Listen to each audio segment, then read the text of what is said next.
నమస్తే అమ్మా. నమస్తే అమ్మా జయలక్ష్మి. అమ్మా, హ్మ్. ఒక బర్నింగ్ టాపిక్ అనమాట ఇది. ఓ ఏంటంటే రిటర్న్ గిఫ్ట్స్ అమ్మా. హ్మ్. మనం ఇంట్లో ఏదో ఒక ఫంక్షన్ చేసుకున్నాం. హ్మ్. ఫర్ ఎగ్జాంపుల్ మా ఇంట్లో ఒక ఫంక్షన్ అయిందమ్మా. 30 నిమిషాలలో నొప్పి లేకుండా వేడికోస్ స్వయం చికిత్స ఆవేశ హాస్పిటల్ హైదరాబాద్. హ్మ్. నేను మిమ్మల్ని ఇన్వైట్ చేశాను, హ్మ్. మీరు వచ్చారు. హ్మ్. వచ్చేటప్పుడు ఆ ఫంక్షన్కి తగినట్టుగా నేను ఏదో పూజో వ్రతమో చేసుకుంటే ఒక జాకెట్ ముక్క, కొబ్బరికాయ, ఇంకేదో పండో తీసుకొస్తారు. ఓ తెస్తారు. పండో పలమో తెస్తారు. హ్మ్. లేదు ఇంకొక ఫంక్షన్ అనుకోండి, దానికి తగినట్టుగా ఏదో ఒక గిఫ్ట్ తీసుకుని మీరు మా ఇంటికి వస్తారు. హ్మ్. నేనేం చేస్తున్నాను, చక్కగా భోజనం పెడతాను, తాంబూలం ఇస్తాను, కార్యక్రమాన్ని బట్టి వెళ్ళిపోయేటప్పుడు నేను ఒక రిటర్న్ గిఫ్ట్ ఇస్తున్నా. హ్మ్. ఇది ఎలా అయిపోయిందంటే, మీ ఇంటికి వచ్చేటప్పుడు మేము పలానా గిఫ్ట్ తీసుకొస్తున్నాం, మేము వెళ్ళేటప్పుడు మాకేమి ఇస్తారు అనే ఒక ఎక్స్పెక్టేషన్లోకి వెళ్ళిపోయింది. అసలు ఈ రిటర్న్ గిఫ్ట్ కాన్సెప్ట్ ఏంటి? పూర్వకాలంలో అసలు ఈ పద్ధతి ఉందా? ఎలాంటి సందర్భాల్లో మన ఇంటికి వచ్చి, మన ఫంక్షన్కి వచ్చి తిరిగి వెళ్ళేటప్పుడు గిఫ్ట్ ఇచ్చి పంపుతారమ్మా?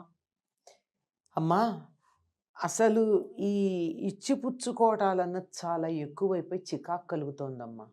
ఆ, మరి ఎందుకు అసలు ఏమనిస్తారమ్మా? శుభలేఖలు ఏమనేస్తారు? మదర్పిత చందన తాంబూలాదులు స్వీకరించి ఆనందింపచేయ ప్రార్థన. అవును, అంతే కదా? అంతేనమ్మా. ఆ చందనము తాంబూలం ఇవ్వాలి. ఉమ్, ఎవరికైనా ఇంటికి వస్తే ఇవ్వాల్సింది ఏమిటంటే, ఉమ్, ముందు అంటే మనది ఉష్ణదేశం గనక కాస్త గంధం ఇచ్చి తాంబూలం ఇస్తాం. ఆ, అలాగే వెళ్ళేటప్పుడు కూడా ఏం చేస్తామమ్మా, మన ఇంటికి ఎవరైనా వస్తే బొట్టు పెట్టి తాంబూలం ఇస్తాం. ఆ, ఇంటికి వచ్చినటువంటి వాళ్ళని ఊరికే పంపకూడదు గనక తప్పనిసరిగా ఎవరింటికన్నా వెడితే మంచినీళ్ళన్నా తాగి రావాలట. ఏమీ లేకుండా తినకుండా తాగకుండా వెళ్ళకూడదు, అది అవమానం. ఉహుం, అందుకని ఏం చేస్తారు, మరీ నువ్వు మహారాష్ట్రలో అయితే బెల్లం ముక్క పెడతారు, ఏమీ లేకపోతే ఇంత బెల్లం అన్న నోట్లో వేసుకెళ్ళమంటారు. ఓకే. అది ఒక పద్ధతి. అంటే నీకు నాకు మధ్య ఈ తినేటటువంటి అభిమానం ఉంది అని చెప్పడానికి. అదే పండగ మీరన్నట్టు ఏదన్నా ఫంక్షన్స్కి వచ్చారనుకోండి, ఫంక్షన్స్కి వస్తే ఎవరు తేవాలో తెలుసా అమ్మ?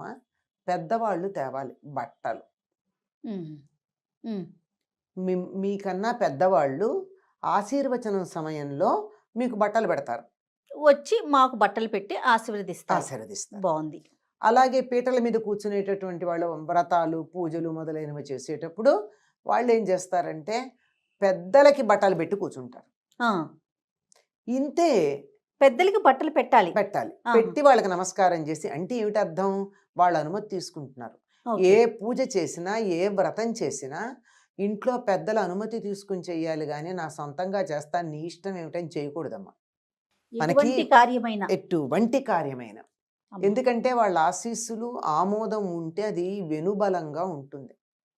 ఉమ్, మీకు గమనించినట్టయితే వరలక్ష్మి వ్రతం కథ చదువుతారు కదా అందరూ. అవును. అందులో సాక్షాత్తు వరలక్ష్మీదేవి వచ్చి ఆవిడికి ఎవరికి ఆ చారుమతికి, ఆ, నేను వరలక్ష్మిని, నీ కోరిక తీరుస్తాను, రాబోయేటటువంటి శ్రావణ పూర్ణిమకు ముందు వచ్చే శుక్రవారం నాడు నన్ను పూజ చెయ్యి అని చెప్పింది. బాగుందా? అవును. చెబితే ఈవిడ తెయ్యని చేసిందా? అందరి. అందరికీ చెప్పి పెద్దల అనుమతి తీసుకుని చేసింది. కథ చదవండి. ఆ, అలాగే సాక్షాత్తు రాముడు కనపడి, ఎవరు ఆయన ధ్యానం చేసేది శివుణ్ణి, శివుణ్ణి ధ్యానం చేస్తుంటే రాముడు కనపడి ఉమ్, భాగవతం అనువాదం చేయమని చెప్పి పోతనకి చెప్పాడు. ఉమ్, ధ్యానంలో, కల కూడా కాదు. చెబితే ఆయన పెద్దలకి తండ్రికి చెప్పి వాళ్ళ అనుమతి తీసుకుని వాళ్ళందరూ రాయినాయనా అంటే మొదలుపెట్టాడు. వీళ్ళ అనుమతి నాకెందుకు, నా అంతటి నేను రాసుకుంటూ వెళ్ళిపోతే సరిపోదా అనుకోలేదు. ఉమ్, దేవుడు చెప్పాడు కదా అని. ప్రత్యక్షమైనటువంటి దైవాలు తల్లిదండ్రులు ఇంట్లో పెద్దలు ఉంటే వాళ్ళ ద్వారానే భగవంతుని యొక్క అనుగ్రహం మనకు లభిస్తుంది కనుక వాళ్ళ అనుమతి తీసుకుని చేయాలి. ఉమ్, ఆ అనుమతి తీసుకోవడానికి సంకేతం ఎక్కడా ముందరే చెప్తాం, అది వేరే మాట. దానికి ఆ క్షణాన వాళ్ళకి పెద్దవాళ్ళు ఉంటే వాళ్ళకి బట్టలు పెట్టి చేస్తాం. మిగిలినదంతా మన శక్తి సామర్థ్యాలు. ఇప్పుడు నాకు బాగా వైభవం ఉంది, ఆ వైభవాన్ని 10 మందికి పంచుకోవాలనుకుంటున్నాను నేను. ఏదో ఒక సందర్భం పెట్టుకుని ఆ సందర్భంలో నాకు బాగా ఈ సంవత్సరం పంటలు పండాయి, లేకపోతే డబ్బు వచ్చింది, వ్యాపారంలో పిచ్చి డబ్బు వచ్చింది కదా, ఉమ్, దాన్ని ఏదో చేయాలనుకుంటున్నాను కనుక బంధుమిత్రులందరినీ పిలిచి ఒక చిన్న వేడుక చేసుకుని ఆ వేడుక సందర్భంగా అందరికీ నాకున్నదాన్ని పంచుకుంటా. అంతేగాని తప్పనిసరిగా రిటర్న్ గిఫ్ట్ ఇవ్వాలి అన్న నియమం ఏం లేదమ్మా.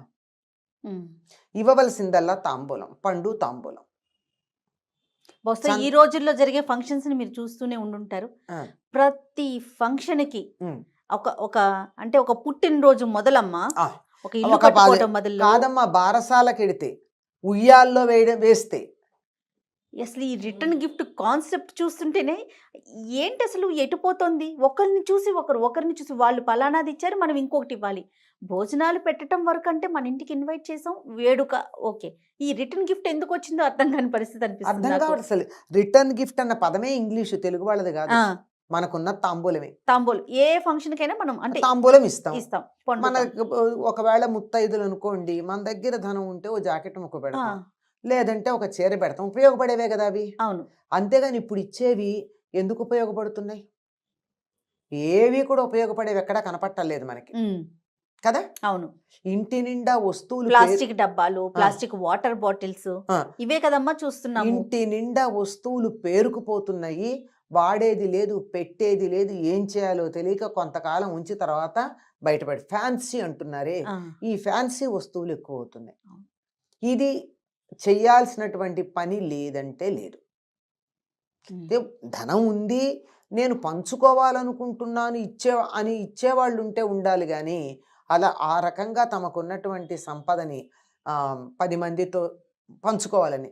ఉదాహరణకి మనకి ఆ, ఆంధ్ర ప్రాంతం అంతా, ఇప్పుడు తెలంగాణ ఆంధ్ర విడిపోతున్నాం గనక, విడిగా ఉన్నాం గనక సంప్రదాయాలు ఉన్న తేడా నా పేరుతో చెప్పచ్చు. ఆంధ్ర ప్రాంతంలో మనకి పంటలు వస్తాయి అవునమ్మా, సంక్రాంతికి. అవును. వచ్చినటువంటి వాళ్ళందరికీ ఏం చేస్తాం, మనం తాంబూలాలు ఇచ్చి పంపిస్తాం. ఉమ్, కానీ తెలంగాణ ప్రాంతంలో నోము అని చెప్పి 13 వస్తువులు తీసుకొచ్చి తప్పనిసరిగా 13కి తాంబూలంలో వస్తువులు పెట్టిస్తారు. ఉమ్హు, అందుకని నోము అంటే 13 లెక్క, ఉమ్హు, ఉమ్, డజన్ అంటే 12, నోము అంటే 13. 13. దీపావళికి కానీ సంక్రాంతికి కానీ అట్లా నోముగా ఇచ్చే పద్ధతి ఉంది. అది ఆ ప్రాంతంలో వాళ్ళు ప్రత్యేకంగా ఆ ఒక్కదానికి, మళ్ళీ అన్నిటికీ కాదు, ఓహో, ఒక్కదానికి మాత్రమే. ఆ ఒక్కదానికి దేనికి, కొంతమంది దీపావళికి చేసుకుంటారు, కొంతమందికి సంక్రాంతికి చేసుకుంటారు. నోముగా 13 వస్తువులు పంచుకునేది. ఉమ్హు, అట్లా ఏదన్నా ఒక లెక్క ఉంటే తప్ప నోము అనేదన్నా మామూలుగా ఏంటమ్మో పంచుకోవడం, అప్పు చేసి మరీ పెట్టేటటువంటి వాళ్ళు కనపడుతున్నారు. అవును, ఈ వస్తువులు ఏమన్నా ఉపయోగపడతాయా? ఇంటి నిండా పేరుకుపోతూ ఉంటాయి. అవును. ఉపయోగపడేవి ఇచ్చినా అందం చందం. ఆ, మీరు ఇందాక చిన్నపిల్లలు అవునవును. అదేమంటారు, పుట్టినరోజులు అవును, అన్నారనుకోండి, అవునమ్మా. అది మరీ చిన్న పిల్లలకైతే ఒక లాలీపాపో బిస్కెట్ ప్యాకెట్టో చాక్లెట్ ఇస్తే వాళ్ళు తింటారు, ఆ, సంతోషపడతారు. పిల్లలు. ఏదో 4-5 ఏళ్ళు వచ్చిన వాళ్ళకైతే ఒక పెన్సిల్ ఇస్తే, వాడు నా ఫ్రెండ్ బర్త్డేకి వెడితే పెన్సిల్ ఇచ్చారు అని చెప్పి వాడు చెప్పుకుంటాడు. అవును. అంతేగాని చిన్నపిల్లలకు కూడా మీరు అన్నట్టు బాటిల్స్, డబ్బాలు ఆ, ఇస్తే ఏం చేసుకుంటాడండి వాడు? ఇంటికి తీసుకొచ్చి అమ్మకి ఇవ్వటం. అంతే కదా. అంతేగమ్మా. అంతకన్నా ఇంకేం లేదు. అసలు ఇళ్లల్లో ఈ మధ్య కాలంలో ప్రతి వాళ్ళ ఇంట్లోనూ ఇచ్చామంటే ఇచ్చాం ఆ, అనే లెక్క. అవును. ఇచ్చామనే లెక్కకి తీసుకొస్తే ఇంతంత పళ్ళాలు, ఇంతంత కటోరీలు, ఇంతంత ఏమిటో గ్లాసు, ఎందుకుంటాయి ఇవన్నీను? ఉమ్, అంటే వాళ్ళు ఇవ్వాలనుకుని ఇస్తున్నారు. ఇవ్వాలి అనే ఒక లెక్క పెట్టుకుని, అదే అది మనకు వస్తుంది. ఉపయోగపడుతుందో లేదో తెలియదు. లెక్క కన్నా కూడానమ్మ, పలానా వాళ్ళు ఇది ఇచ్చారు, సో మనం ఇది మనం ఇంకొకటి ఇవ్వాలి అనే ఆ. ఒక ఆ లెక్కతో వెళ్ళిపోతున్నారేమో అనిపిస్తోంది. ఇవి ఎలా అవుతున్నాయి అంటే ఆ, సర్క్యులేట్ అవుతున్నాయి. అవుతున్నాయి. ఒకే రకంవి ఉంటే మళ్ళీ దాన్ని కొంచెం అటు ఇటుగా ఉన్న వాటన్నిటినీ కలిపి, ఉమ్, మా ఇంట్లో నేను ఇంకో ఫంక్షన్కి వాటన్నిటిని ఇచ్చుకోవడం. ఉమ్, ఆ, ఇది కొంతకాలం ఒక పిచ్చి, ఏమంటారు, హార్ట్ కేసులో. ఆ, ఇప్పుడు హార్ట్ కేసులో లేదు ఎవరికీను. ఆ పిచ్చి తగ్గిపోయింది. హార్ట్ కేసు పిచ్చి తగ్గిపోయింది. హార్ట్ కేసులు ఈ కరోనా వచ్చిన తర్వాత ఎవరూను హార్ట్ కేసులో పెట్టుకోవట్లే, ఇంట్లో ఉండి వేడివేడిగా తినడమో ఉమ్, అలవాటైపోయింది. కొంతకాలం అది పిచ్చి, ఒక్కొక్క కాలంలో ఒక్కొక్క పిచ్చి. ఉమ్. అమ్మ, అసలు సాధారణంగా రిటర్న్ ఇచ్చే సంస్కృతి ఏ కార్యక్రమానికి ఉంటుందమ్మా? సాధారణంగా అసలు దీనికి ప్రత్యేకం ఏం లేదమ్మా. వాళ్ళకుంటే తాంబూలంలో ఏదన్నా తమకు ఉంటే ఇవ్వడమే తప్ప ఇచ్చి తీరాలన్న నియమం ఏం లేదు.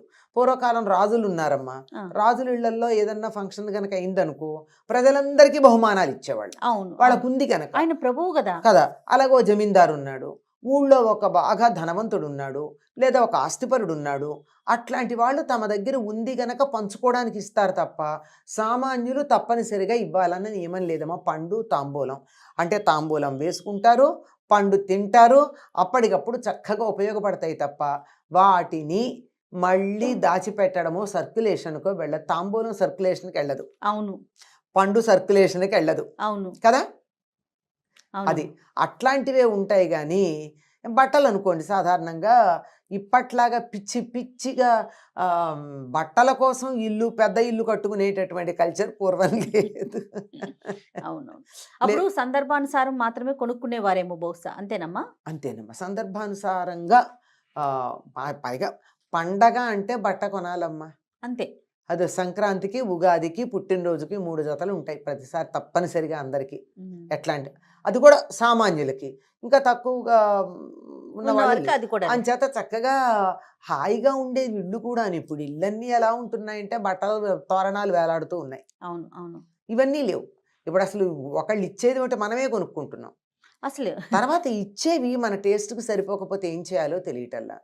మళ్ళీ ఎవరికన్నా ఇస్తే అయ్యో నేను నీకు పెట్టించారు, నువ్వు కట్టు, వాళ్ళకి ఎవరికో ఇచ్చినట్టున్నావే అని అంటే మళ్ళీ మనమే తెలమొహం వేయాల్సి వస్తుంది. అవును అవును ఇవన్నీ కూడా ఆలోచించుకుని ఇచ్చేటప్పుడు కొంచెం మన దగ్గర ఉండి ఫలానా వాళ్ళ మీద ఉన్న ప్రేమతో ఇద్దాము అనుకుంటే ఇవ్వాలి తప్ప తప్పనిసరిగా ఇచ్చి తీరాలి అన్న నియమం ఏం లేదమ్మా. ఓకే. మన ఇంటికి అలాగే మీరు నన్ను పిలిచారు, అమ్మా మీరు నన్ను పిలిచినప్పుడు నేను పెద్దదాన్ని అయితే నీకు ఆశీర్వచనానికి నేను బట్టలు తీసుకొచ్చిస్తాను, మిగిలిన ప్రధానం అదే బట్టలు. ఆహా నేను చిన్నదాన్ని అనుకో, అమ్మా ఇవ్వాల్సిన పనేం లేదు. ఆ, వచ్చో నమస్కారం చేసి మహా అయితే పూజ అయితే ఓ పండు ఇచ్చి అంతే.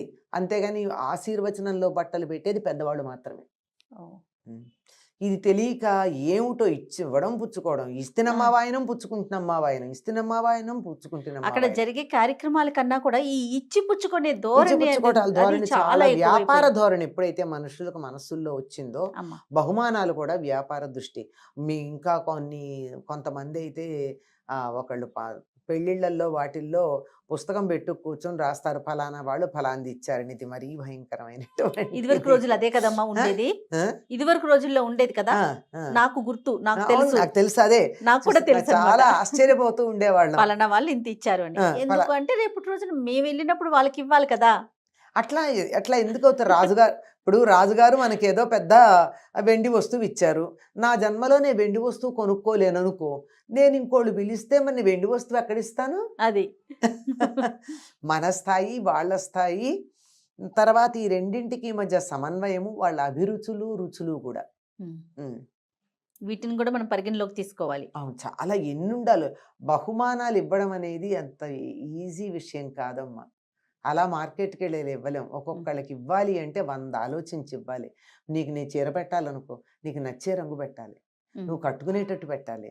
తీరా చేసి నీ దగ్గర 100 ఉంటే కూడా ఈ చీర నేను కట్టుకోకుండా ఉండలేను అనిపించేట్టు పెట్టాలి నేను. ఏదైనా ఏ చిన్న వస్తువైనా దానికి ఖరీదు కట్టడం వల్ల సమస్య వచ్చిందమ్మా. దానికి విలువ కట్టాలి తప్ప ఖరీదు కట్టకూడదు. రైట్, అది ఆలోచించాలి. తప్పకుండా. నమస్తే. నమస్తే. నమస్తే అమ్మా.